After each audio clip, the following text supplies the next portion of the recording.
Hey, and welcome to another episode of Three Conservative Gimps, where we talk about everything political from a conservative point of view, everywhere from dog catcher up to world leaders and even popes now and then. So sit back and enjoy the show. We've got a lot to talk about, a lot of stuff happening in the news. Let's welcome my mendacious, melodious, and melodramatic friend from Muskogee.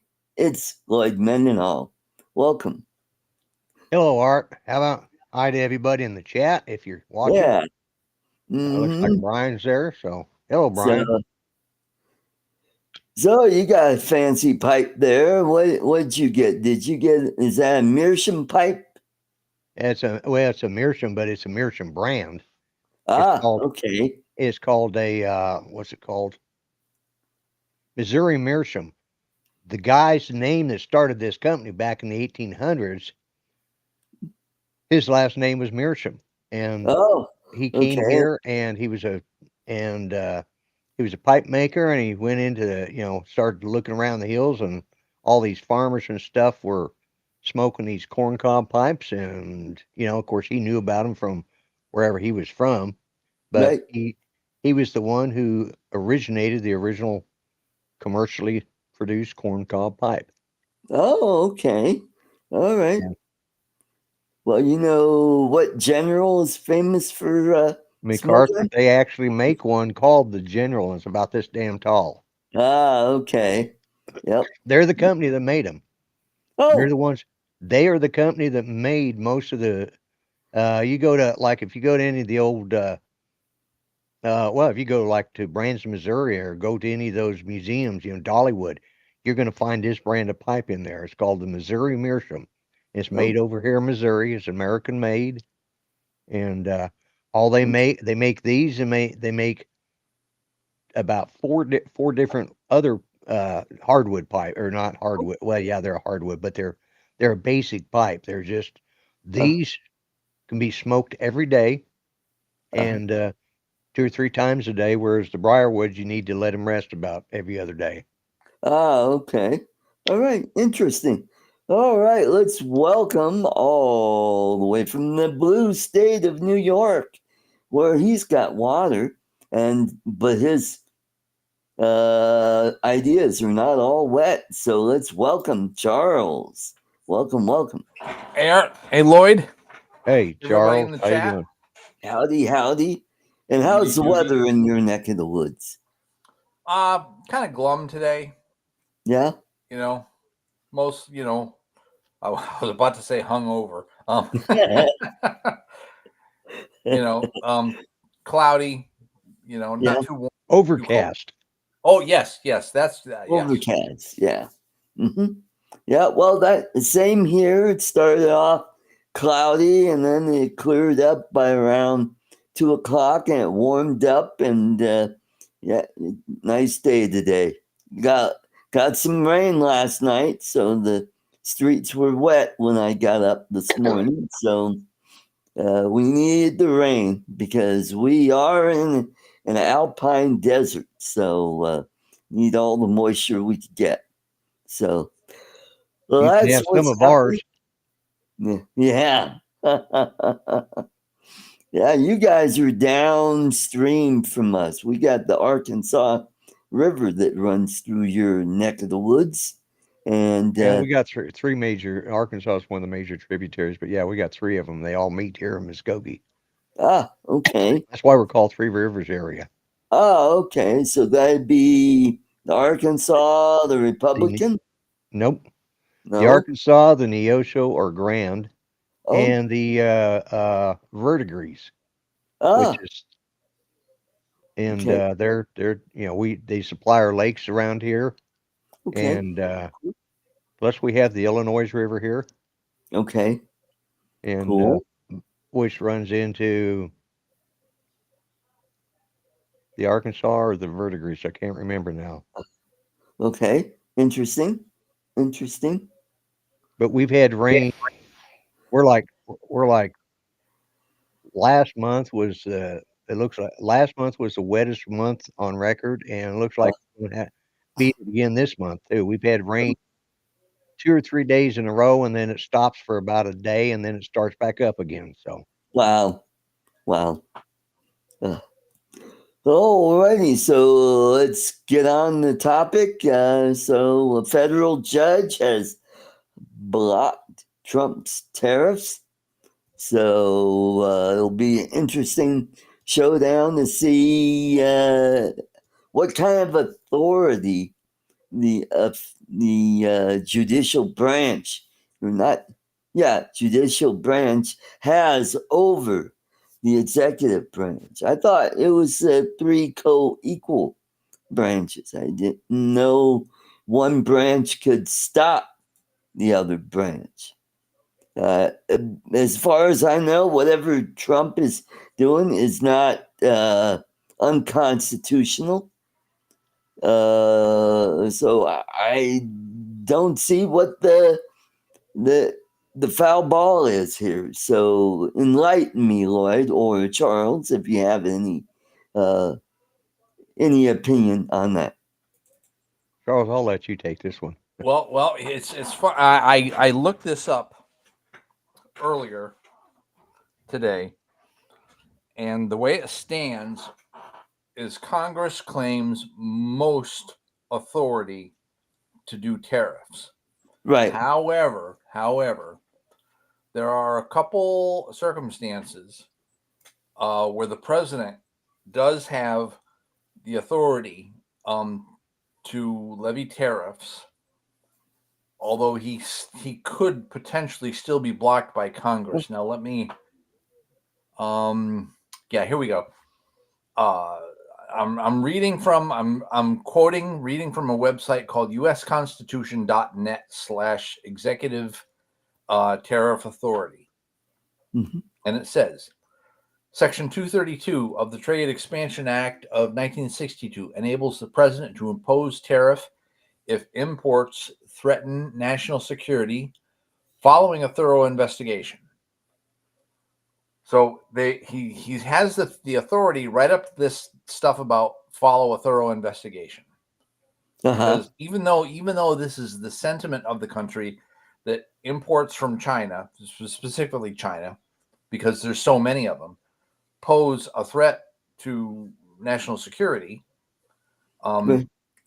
that's not a thorough investigation. Right. Now, also, there is the Section 301 of the Trade Act of 1974 allows the president to impose retaliatory tariffs to counteract unfair foreign trade practices. So that's supposedly what this is all about. Right.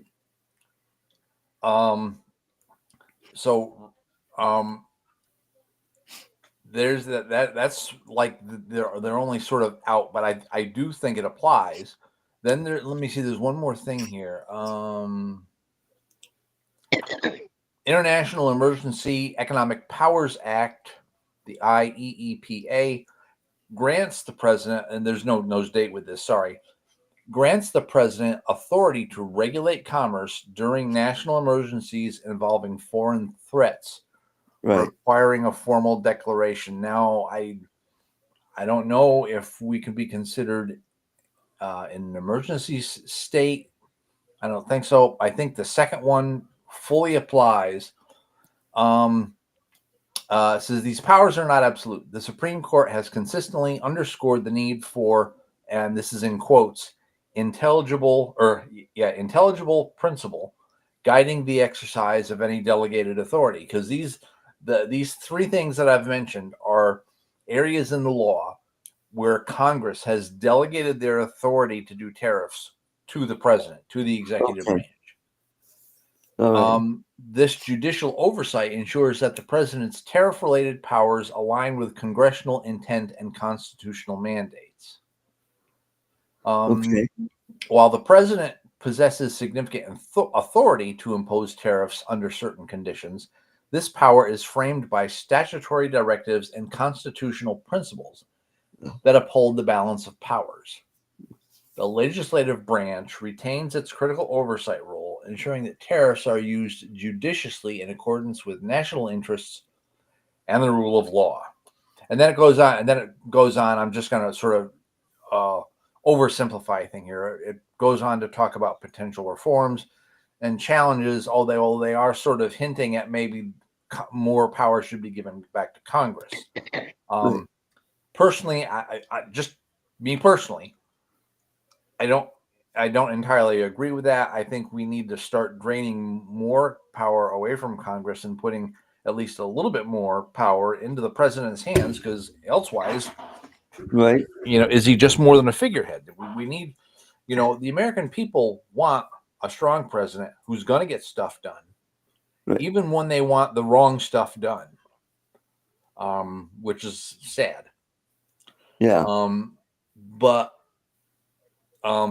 So like I think Obamacare. I beg your pardon? Obamacare. Yeah, I don't know that Obamacare was wrong per se. It was just a very bad execution. Yeah. Very bad execution, I think. Yeah. It's just government getting involved in a private business and just making it more expensive, making it worse instead of letting competition happen, which would drive down prices and letting people have the choice whether they want to pay out of pocket or use insurance.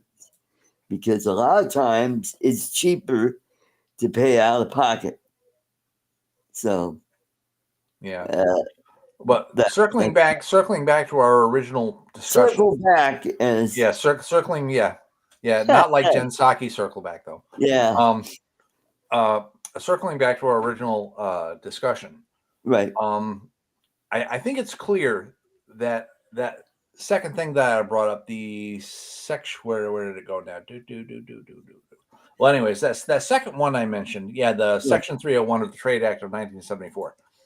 I think that what we're involved with now clearly fits in there, because we're just trying to balance things out. Right. And we're also, it could be said that we are in an emergency state because we have fentanyl coming through the southern border.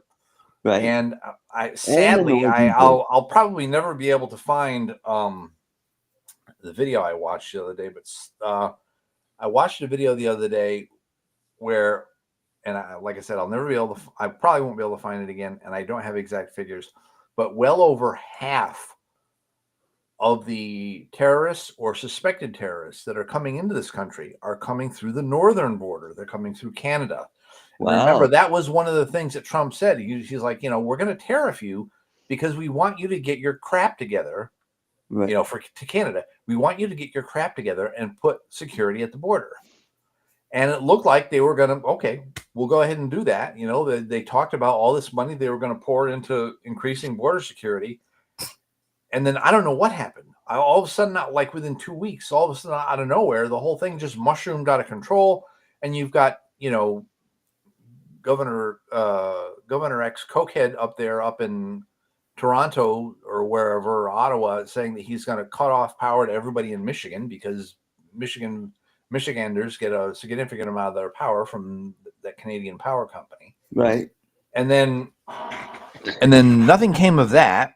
We didn't, as far as I know, please correct me if I'm wrong, but as far as I know, we didn't back down on our tariffs. Right. And so what I think is this whole thing of nonsense with the judges, or at least this one particular judge, is just more political wrangling. Right. Because unless people are willing to go against what the judge says and go ahead with tariffs and the negotiations and everything anyways, what the judge said will bring things to a stop and reset them to the way they were until this can be finagled in court, which can take months or even years. And in the meantime, all the things that were supposed to be happening don't get to happen. Then the left and Democrats get to say, oh, well, Trump failed at this, so you should put in our person. Right. And then they also get to say, well, if it had gone in, prices would have gone up even more than they already did. So you've got a lot of, political theater and a lot of, machinations, for lack of a better, I had a better term, but it wouldn't come out of my mouth.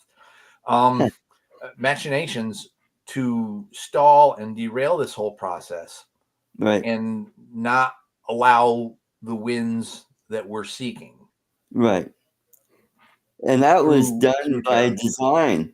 The oligarchs like Soros and Bill Gates and, the rich Democrats, that their agenda is they're putting people in power so they could get the judges to stop anything that Trump is trying to do, because he is a lame duck president. And he's only going to be in office for 4 years. So stop and delay and delay and delay until his term is up. And then we could say, see, he didn't do shit. Well, that's because you guys blocked him. And a lot of these judges are judges that were either appointed by Obama or by Biden. And what really makes me mad is how the Republicans slept at the wheel to allow Biden to ram all these judges in the last few weeks of his administration. And why they... Yes, go ahead, Lloyd. Did you see what Joe said about the tariffs have been reinstated temporarily by another judge? Oh, no, I did not see that. Okay, cool. Oh, okay, yeah. There we go. We get battling judges. Oh. Yeah. Mm-hmm. Cool. Well, that's good. That's good. I have one question. You do? Go ahead. Are these judges just randomly acting on their own, or do they have somebody bringing forth a case that they can rule on? It's probably a little bit of both. It's probably, because Democrats already have in plans, for something like this to happen, that they would have a law firm that would come in and say, hey, we need this to stop. So, and they'd find a willing judge that they know that will rule in their favor. So, and that's what happens. And I was my only question when I asked that was because a judge just can't get up tomorrow morning, put on his socks, put on his pants, go to work, and say, I'm stopping everything. It's not. They have to have a case brought to them. Yeah. Well, I mean, you get that idiot well, this was a prosecutor who decided, oh, Trump he overstated the value of his properties. Well, that's fraud. And there's no victim Right. here. But Banks were as you happy. Yeah. as But you said, that was a prosecutor, but I'm talking about that's just the judges. you had a judge that was friendly to that idea. You could just said that's stupid. We're not going to do that, and you know that is preposterous, and we're not going to do it. But it was in New York City. Again, my point wasn't anything about what the judges decided or their political persuasion. It is a point, what I consider a point of law, that they can't just get up in the morning and read the newspapers. Right. I'm stopping that today. They have to have a case brought before them that they can adjudicate. Well, you don't put it past. I'm not saying that they aren't, but by and that may be what will help overturn it in the Supreme Court. That's true. But good point. My understanding is that all things have to be brought up by either a plaintiff or a defendant and brought before a judge. The judge is to adjudicate the case brought before them, but they're not allowed to create a case out of thin blue, thin air. They just can't. But you're dealing with Democrats. They don't think rules apply to them. But that I don't care which side it is. Yeah. They can't do that, which means that it will, if they have done that, then they have violated their oath of office, and they should be removed from office for that. Well, and I don't care if it's a Republican or a Democrat. That's true, but that's not their position. I'm thinking of it in the mind of a Democrat. They don't care about rules. They care about power, and they will hold on to that power any way they can. And they don't care if it goes against the Constitution. They'll do it. And that's my point. But I think you have a valid point there, how they should do that. Not necessarily that they will do that. As I said, that will end up eventually going before the Supreme Court and will be overturned. Right. If there's justice in the in the justices of the Supreme Court, if there's any justice there, it will be overturned because of that point, not because the decision to tariff or not to tariff is right or wrong, but it's going to be on the point of law in which the judge overstepped his authority. Right. And actually violated his oath of office. Well, I mean, if it gums up the works, that's what they're hoping. I would just slow the process down until, Trump's out of office, and then an interesting thing because, all right, it's the Trump team that's doing all of they're having to present all of the counter evidence to this to these adjudications. Right. That means, but it's not just Trump that's being affected. We all are. Right.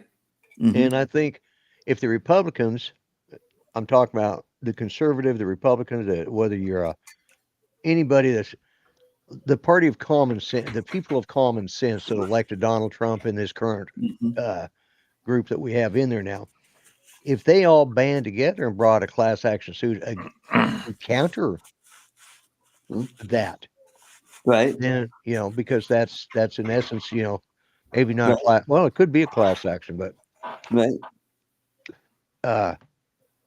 that would instead of just leaving it up to the Trump team to do it, they need to. We the people, should do it. Good point. That's how things get done. Yep. Just waiting for this president his team to win isn't the way we're going to get this done. Just a thought. Yeah. Okay. Well, and this kind of leads into something that's very similar to where we had a judge. Trump was trying to deny funding to Harvard because Harvard is allowing these, Hamas-loving radicals take over these, not the school, but certain buildings and harassing Jewish students. And all this stuff goes against the values of what Harvard used to stand for, because it used to be a divinity school, and now it's becoming more and more anti-Semitic. You got these kids that cover their faces, wearing the headscarf that the Hamas and Hezbollah wears to cover their face, and they're chanting to the river, to the sea, which means get rid of the Jewish state, and it goes even deeper than that. Yeah. So we got a judge that has stopped that. So that's just another friendly judge. Well, somebody brought up that was, pro Palestinian. Here's the thing I don't understand. Why isn't the ADL up in arms about this? Why aren't they trying to stop these groups from demonstrating at our colleges and universities? Like that. It just, and the feminists, why aren't they involved in it? Because, we're talking about a group that oppresses women, and they sure as hell oppress the gay community. And you got Trans for Palestine. What the hell is that all about? That is like, you're talking about common sense, and it's like these people don't understand.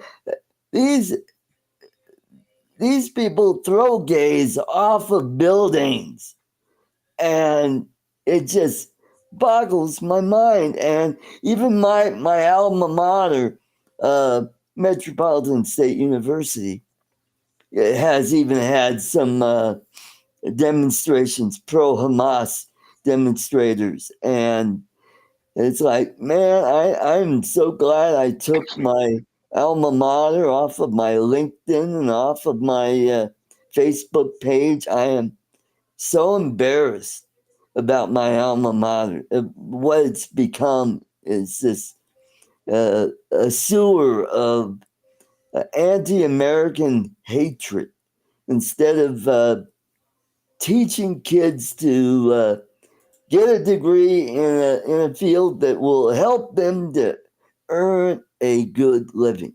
So take it away, Lloyd or Charles. Charles? Well, I mean, it's they don't care. Yeah. They will protest anything that any conservative is in favor of.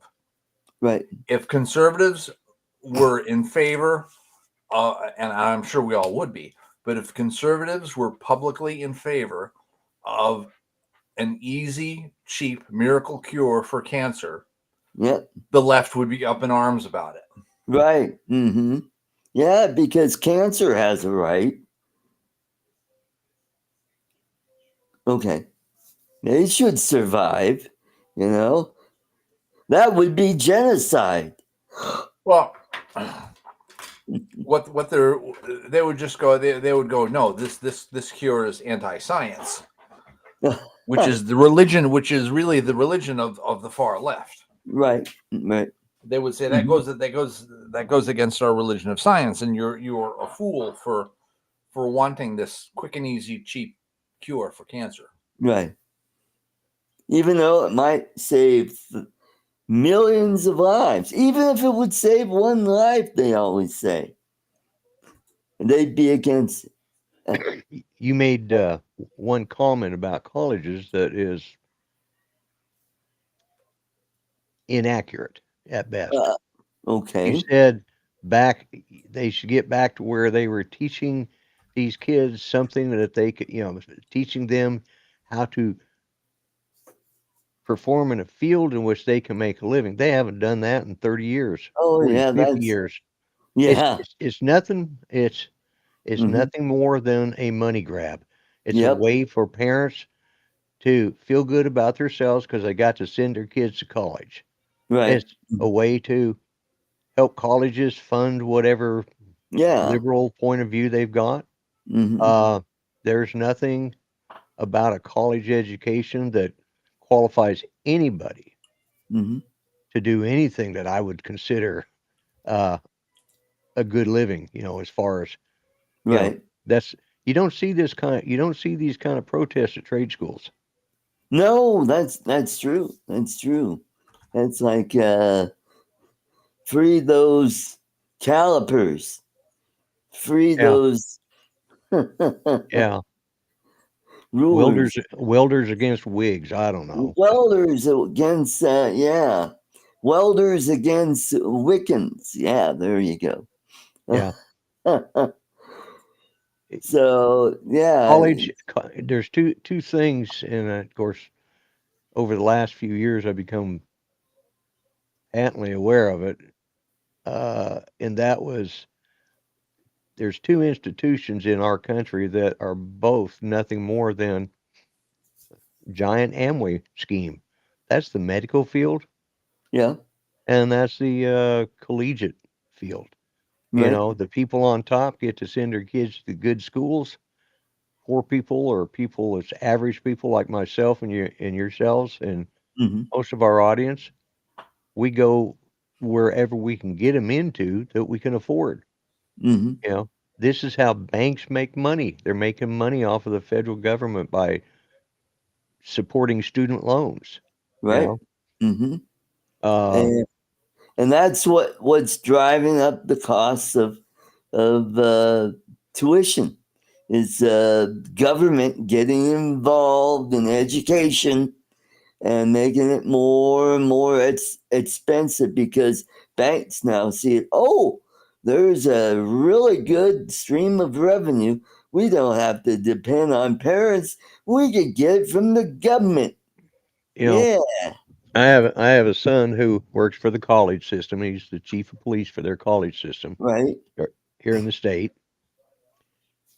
Three things that we've discussed. And of course, he just recently had surgery Mm-hmm. on his neck. And of Mm-hmm. course, his insurance, as good as it is, doesn't cover everything. So he set up payment plans to pay for that. Mm-hmm. When it comes to getting something done at the college, uh, safety protocols, that he's in charge of, Right. they all want it. They just don't want to spend the money. Right. They don't want to prepare a budget for that department because, you know, from their point of view, well, a chief just sits in there on his ass filling out paperwork. He's not doing anything, Uh-huh. and we're paying him this kind of money. Well, we Yeah. could be using that for the English department, or the science department, or the computer department, or the ag department, or the basketball or the baseball team. That's money could be spent, and they all have their agendas, and that's what it's about. It's all a business. Mm-hmm. Second, he works for the state. Well, there again, that's another thing. The state once these, uh, like he mentions, sometimes there's been people that disappeared for whatever reason, and they work for the state or work for the college and state system, Mm-hmm. and for whatever reason they're off for illness or a family illness or something. They may be gone for 2 years and then they show back up, but because they work for the state, they get that job back. Right. And it's justifiably so to an extent, but Yeah. not always so. They don't care. The state, Mm-hmm. okay. And then there's the medical side of things. He made it so that all of these bills, Bears, shut up. Man, I don't know what he's barking about. They made it so all of these bills would be handled through the hospital here through their billing system, their finance. And then he starts getting bills, and he starts getting a notice from the hospital saying, we're going to be taking you to court if we don't get paid. So he goes over and he shows that he has that all set up. There's a payment plan there. And he's informed that, well, the I can't remember. Oh, the X-ray, the doctors that read the X-rays, right? They do not actually work. They're a third party, but they do not work for the hospital. Oh, they're a contracted group. Oh, they do their separate billing, but they are allowed to use the hospital's name even when threatening to go after somebody for a payment. They say, this is St. Francis Hospital. You owe us money. We're going to take you to court. He calls St. Francis and well, we don't know. Emergency room doctors and radiologists are the two doctors that can use the hospital's name in everything, but they're not employed by the hospital. Interesting. Another scam. And the other point was on that was, so why can't doctors read their own friggin' X-rays? Right. Because it's an X-ray that was required by the neurosurgeon. Well, the neurosurgeon, if he can't read an X-ray, shouldn't be operating on people's spinal cords. Yeah, that's or their true. brains. But they have to have another person read those X-rays. And that's this is just another way these doctors figured out that if they call themselves specialists and they attach themselves to a hospital, they can use all the privileges of the hospital, including their name, but they don't actually have to work for the hospital. And it's the same way with our education system. They're doing the same thing. You got banks, and you say the reason the cost of education is going up. It's not just the fact that the banks are involved or the government's involved. It's the fact that colleges know that they're going to make their money. Because they've got support. They've got funding from the government. The banks are protected. So they can sell all these high dollar loans to these kids that at 17, 18 years old in today's time, they wouldn't, most of them, half of them don't know how to count change. Right. Yeah.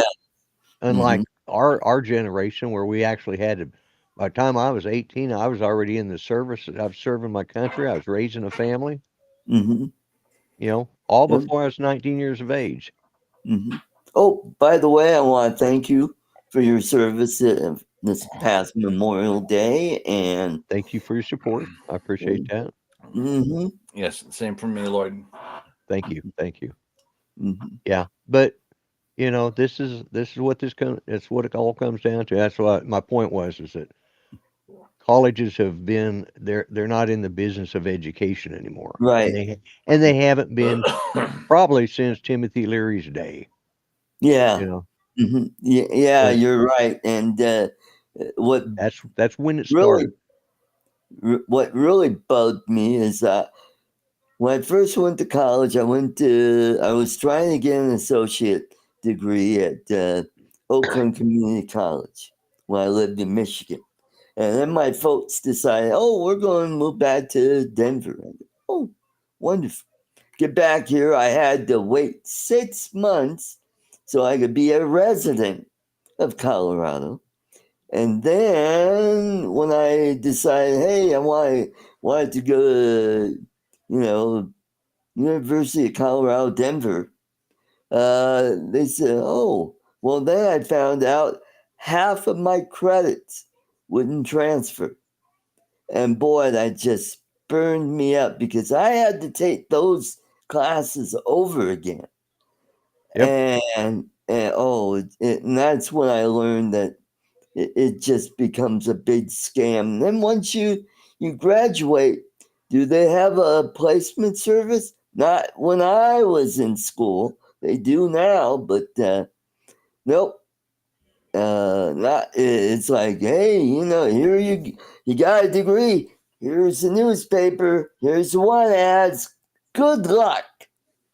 And so I decided to pursue my career in stand-up comedy, which I did for 25 years. But in the interim, I decided to get a real job in 95, and I had that job up until 3 years ago, when that company got bought out and they decided, hey, we're going to move manufacturing to Indiana. Oh, great. So I was out of a job, I was let go, and then a couple months later, I ended up at Trelleborg and love it. It's a better job, better climate, better people than the dental place. Not that the dental place was bad, it just, the last few years, it was just really going downhill. So, but you made me think of another point. Speaking of Memorial Day, you know what happened in Chicago? Mass shootings. Well, beside that, the mayor of Chicago decided we're going to have Africa Day. We're going to celebrate. This is Memorial Day. This is all about the people that sacrificed so that you could be mayor of a rundown city that's falling apart as you're speaking. No, you want to go and have Africa Day. What the hell does that have to do with what's going on in your city? And on a day that we already celebrate, well, not celebrate, but commemorate for those soldiers who are currently serving, and those who have served, and those who have fallen. And he could pick any other weekend. No, he decided to do this on Memorial Day, which really just kind of irked off a lot of people, especially the ones that had family members or that have served or died in service, and it just goes against what this was all about. Instead, we're going to have Africa Day. Well, good. Have it next week. You already have a damn month in February. Why do you need a day?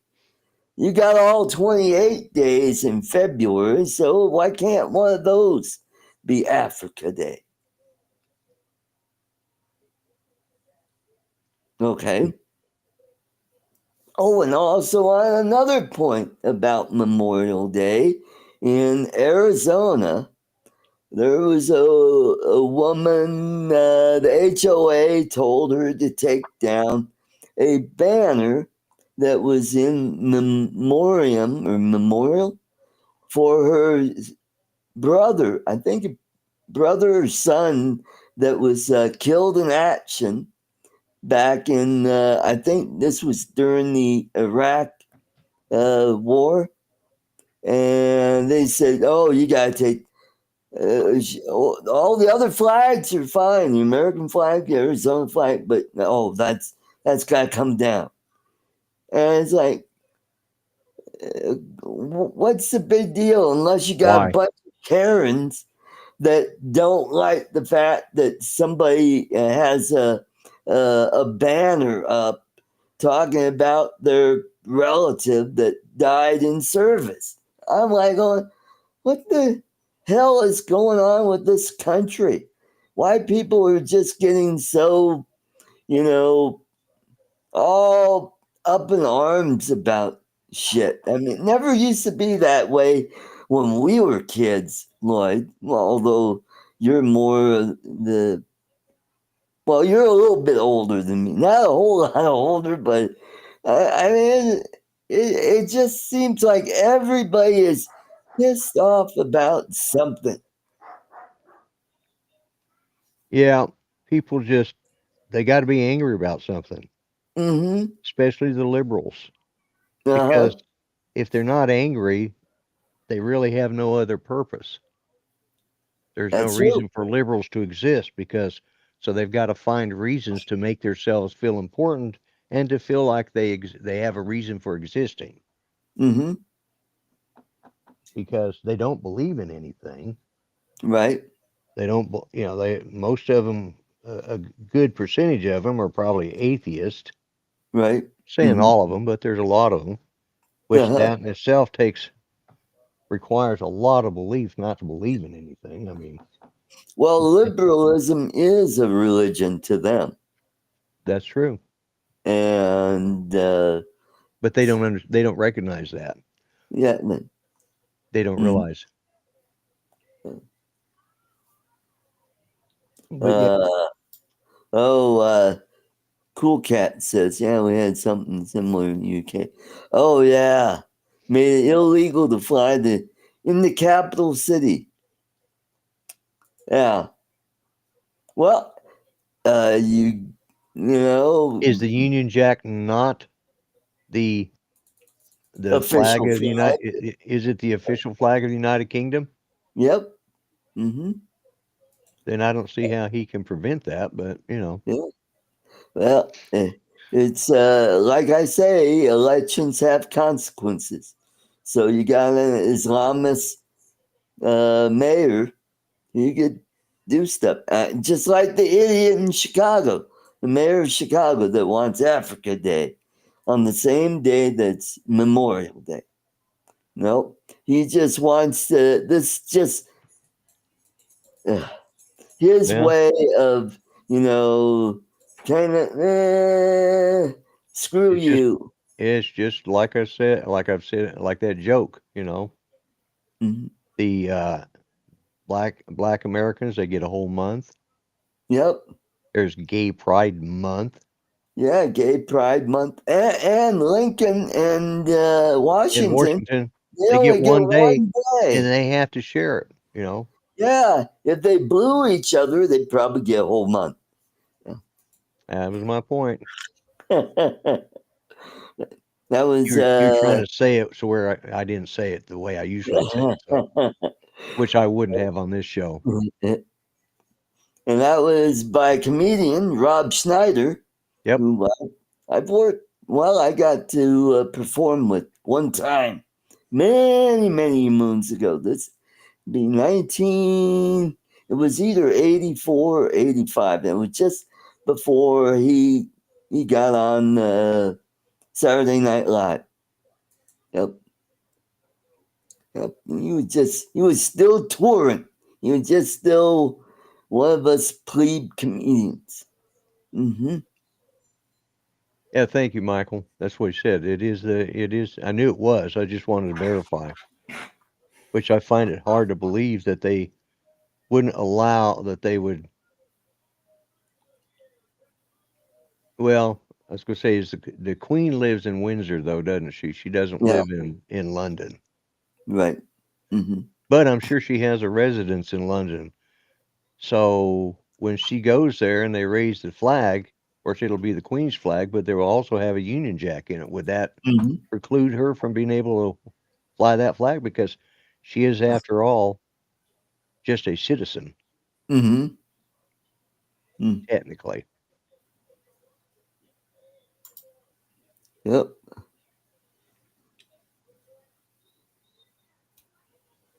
Yep.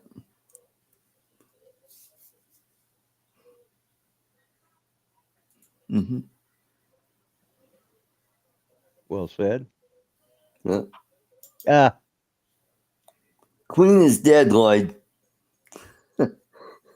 I'm still having trouble getting my mind wrapped Yeah. around that. Just Yeah, it's like Charles the third is yeah. the king. Well, it's like my God, as long as all my life up until just a year or so ago, she's been the only Mhm. royal in England that counted for anything, you know. Mm-hmm. The king lives in Buckingham Palace officially. Buckingham, yeah. Not Lindsay Buckingham, but Buckingham. Is Buckingham Palace, where is that located as far as?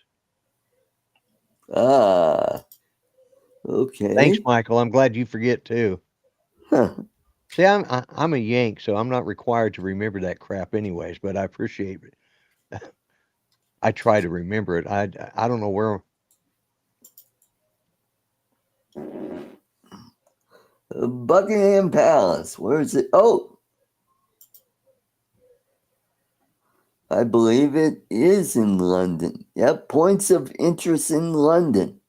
Yes, it's in the city of Westminster,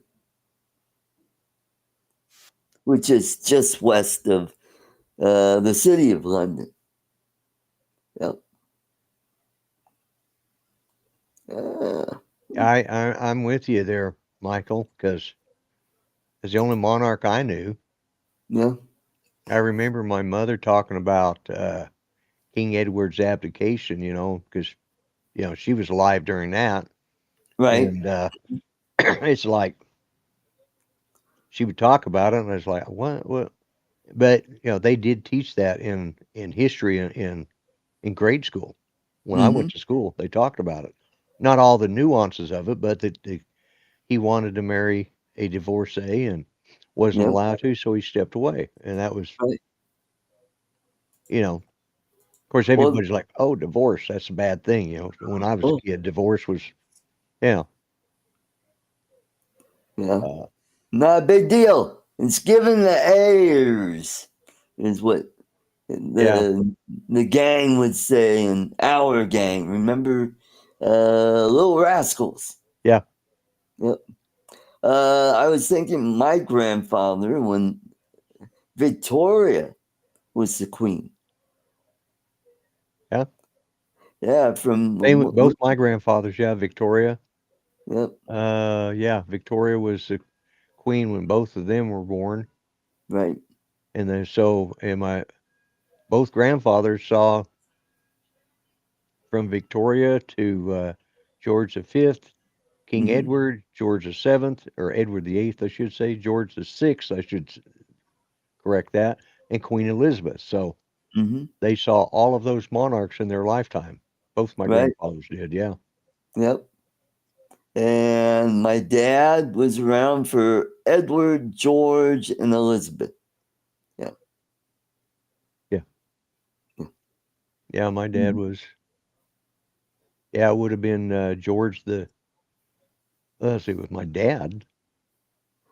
It would have been George. When did George V die? It was after World War I. It was after World War One. Yeah. It was after So World War my I, dad, it was George V, George VI, and Elizabeth, or Edward VIII, and then Elizabeth. I think with my mom, it might have been the same. I know it was at least George VI, Edward VIII, or Edward VIII, George VI, and then Elizabeth.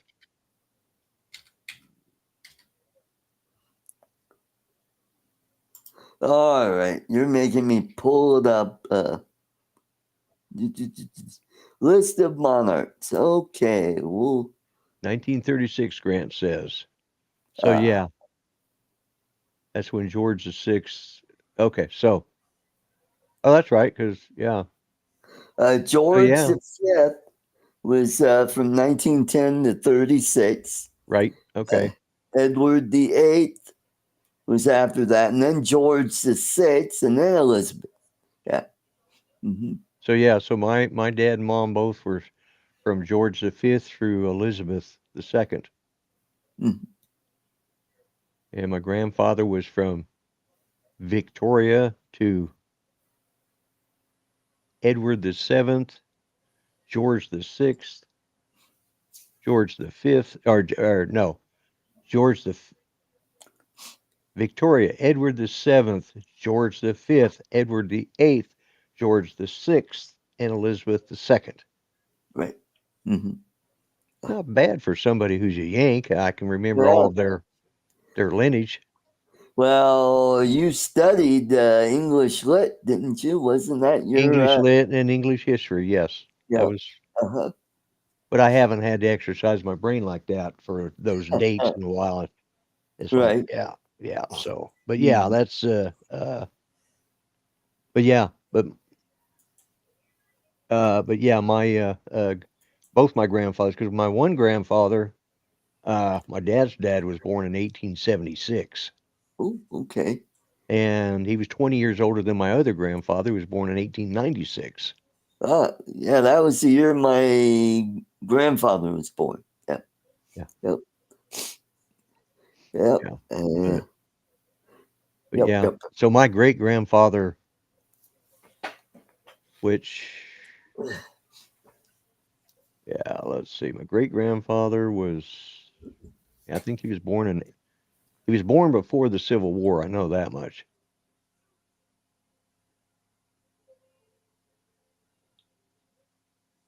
Yes, Yeah, my before he did great have. grandfather was born, I think, 1840, either 44 or 45, but he did serve in the Union Army. Yeah. So, and I have double cousins because the Alleys and the Smiths, they lived in the same town in Indiana. And my great grandmother, Sarah Alley, married Philanders. Yeah, Philander Smith. Yeah. And yeah, so they had 3 kids, and yeah. So that genealogy is interesting. And so it got me pondering about genetics and genetic lines, and where you can find out, hey, you got ancestors in places you never thought you had ancestors. I found out I have cousins live in Australia and all over Europe and Canada and the US. And doing genealogy, I found out I had ancestors in Hawaii back in the 1840s. They were missionaries that left Connecticut, sailed to Hawaii to, uh, to teach the Christian values to the Hawaiian people. Mm-hmm. Mm-hmm. So, yeah. So that was interesting. And trying to find out if I don't know if I have any half siblings. And well, I won't talk about that country because you guys are tired of that. So moving along. And so what else? Somebody made a point that Kim Jong Un, that Kim in North Korea, one of his ships sank. And I guess it was during the launch, and just there you go. And there it goes. Oh, just like the French Navy. There you go. Yep. Well, it didn't necessarily sink. It fell off the track and collapsed it tipped over sideways, and it was partially submerged, but it did basically destroy the ship. Oh boy. And it was on there, a big celebration, celebrating the strength of the military in North Korea. Yeah. There you go. I have an idea there's some people that lost their heads over that deal. I imagine. Yeah. Yeah, just like that general that fell asleep at one of the meetings. And yeah, he met his end from anti-aircraft guns pointed at him. Yeah, how'd you like to go that way? Oh boy, there wouldn't be much left of you after that. Well, Yeah. that's true. Well, they can always say. But when you think about it, there's been a lot of guys that have gone gone that way. A lot of pilots shot down from anti-aircraft guns. Yep. Maybe it wasn't quite so up close, but they still got shot. Right. They still died That's from it. true. They could say Uncle Kim's got blue eyes. One blew this way, one blew that way.